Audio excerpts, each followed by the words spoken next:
My name is Marcos Hurtado, and for today I'll go over why most advice does not apply to introverts. For example, I've been an introvert my entire life and still am. Ever since I was about 16 years old, I realized that it was a must for me to learn how to communicate. Because in all throughout school, elementary, junior high, high school, I was fairly quiet and reserved to myself and a bit awkward as well. And I realized that in order for me to be better with women, with business, and with friends, it was a must for me to learn how to communicate. And I just made it a priority. And now I'm pushing towards about 20 years of practicing these skills. And I wouldn't say I'm perfect, but I'm definitely far, far, far above from where I was 20 years ago. And I'm here to share with you what I've learned from my perspective from an actual introvert. The reason why I bring that up is when you look for advice online, most of the time, the coaches or the guys sharing advice, they're more extroverted. They say they're the people that are fronting class or the ones getting in trouble for being too talkative. That wasn't the case for me. I was far in the back corner, and most of the time, whenever I want to answer a question inside my brain, I would raise the hand, but externally, my hand would stay down. I would dread the thought of being called to read out loud. And I would despise the thought of anything else involving standing up and speaking with others. Didn't mean that I did not enjoy communicating or being around people. It just felt very draining, very exhausting. And even to this day, even when I'm working with clients, because I am a coach, I do personal training and also do life coaching for men. I still need time to recharge afterwards. So I would have a session on the call. It'll be great. I'll feel fulfilled. I'll be able to be of service to someone else. But afterwards, I'll still need the time to recharge. The times when I've done speaking engagements over the years, even though they're fairly small, between 50 to 200 people, I still need time to recharge afterwards. Or if I was to present an idea, a project, or a business online, even through video, I still need time to prepare and recharge. So I understand where you're coming from. Going back to the topic of extroverts, a lot of time you hear that they say to just put yourself out there, just go outside, just say hi to people, just say hi to strangers. That initial thought, especially if you're inexperienced as an as an introvert, seems daunting, intimidating, and that's gonna hold you back from getting started. What's worked for me is something like what's worked for me is how my mentor Marquette Devon Burton puts it, is inevitable contact. So for example, going to the grocery store and speaking with the cashier or asking for help for someone that's already there. They're already in the mindset of being fairly acceptable to speaking with you. So before doing anything completely new, just do something as simple as that. Or even getting used to ordering your own dish when you go to a restaurant.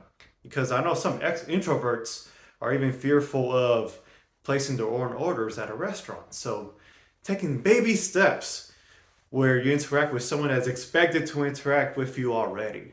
So that's step number one.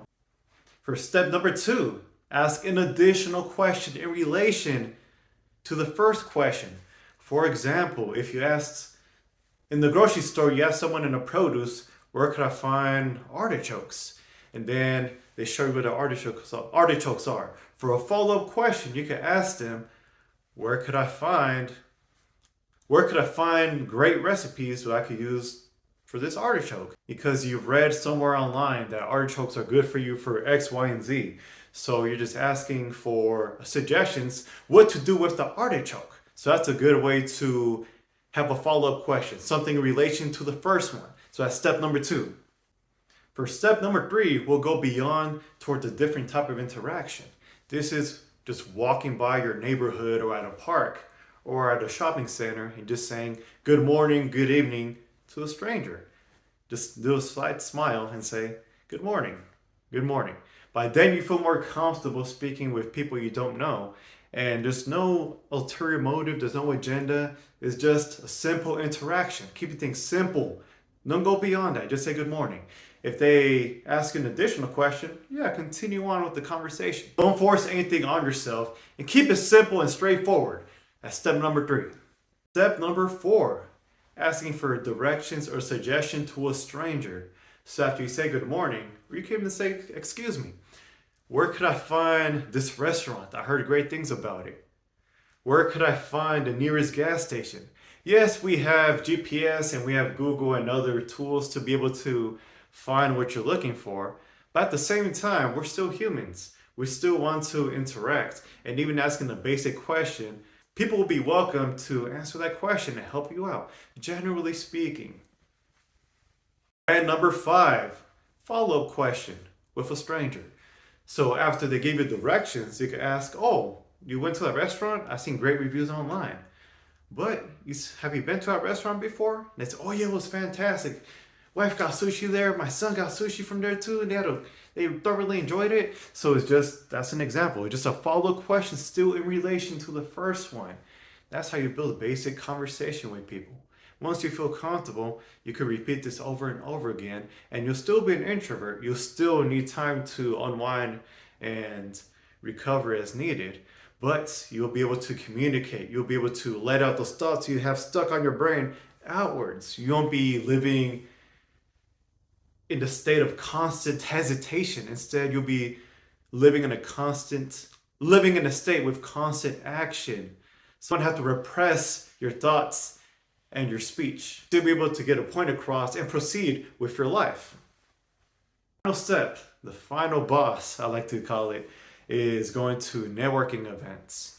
So even to this day, I still don't like going to networking events, and I try to go there for about an hour, the times I do go, and just communicate with whoever is necessary, people with common ground, or people that could help my goal, or I could help out their goals as well.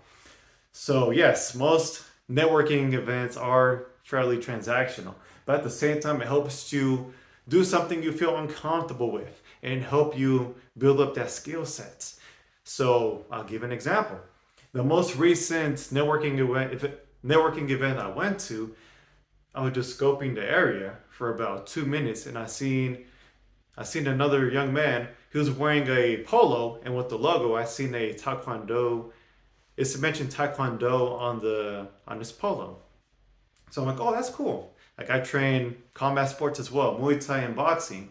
So there's some common ground there. So we're able to strike up a conversation. We exchange Instagrams and yeah, be able to get some insight of another martial artist, which is something I enjoy doing. So that's an example, just finding someone you have common ground. And it does take some time and effort, but it's worth it. After going to these events, make it a must to recharge as needed when it comes to interacting with other people, especially strangers. But at the same time, don't delay the process. Schedule another meeting with friends, look for other events, but just have a fine balance between socializing and recovering. So those are the tips I have to share today from an introvert's perspective of about 2 decades of communication and socializing. I hope you found it helpful. Do the usual, like, subscribe, share this with another introverted friend, and I'll be posting weekly content. Also, let me know in the comments of any suggestions or any topics you want me to cover. Till next time, peace.